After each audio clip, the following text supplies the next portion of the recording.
Because of the Russia-Ukraine conflict and sanctions against Russia, oil, energy and food prices have gone up, especially for people living in the West. Those that are living in the West, including Christians, Hindus, Muslims and from all other places.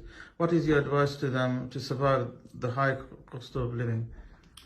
Well, on this visit to Britain, I have travelled from London to Portsmouth, to Bristol, to Exeter, to Bradford, to Manchester, to Glasgow, to Edinburgh, to Inverness, to Derby, to Nottingham, and now I'm in Leicester. And I've found one thing consistent all through my travel these last 3 weeks, and that is that people now have less money to spend. The sales of my books tell me the story. And when they do buy a book, they can only afford to buy the small books. This is a clear sign to me that people are suffering, that the cost of living is increasing, the price of heat, the price of oil, the price of food is rising constantly, and they are in panic. So they have to conserve their resources.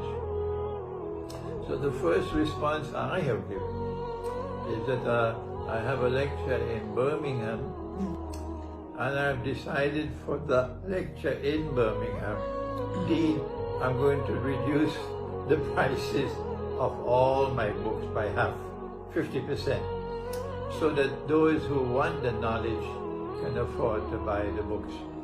Because I know you are suffering, so I need to reduce the prices of books to help you. That's my first response. The second response is, I have consistently advised for years and years and years, do not remain in this country. Even if you are British, your parents were British, your great-grandparents were British, still this country is doomed. The United States and Canada are doomed. France and Britain, France and Germany, these countries are doomed because this is in Surah Al-Rahman. سَنَفْرُغُ لَكُمْ أَيُّهَا الثَّقَلَانِ. Allah is going to intervene in this great war. This is Surah Al-Rahman. And Allah will help Russia against the West. So I am anticipating that the West is not only going to be defeated in this great war, but that the Western civilization is not going to play anything more than an insignificant role in world affairs after the Great War. So the best thing to do is hijrah. You go to the villages up in the mountains where people are poor, and you live with them, and you share whatever you have with them. And when the villagers accept you, mashallah, you have a lovely life in the villages, in the mountains. You don't stay in the cities, but go to the side and live in the villages, and you want to stay here.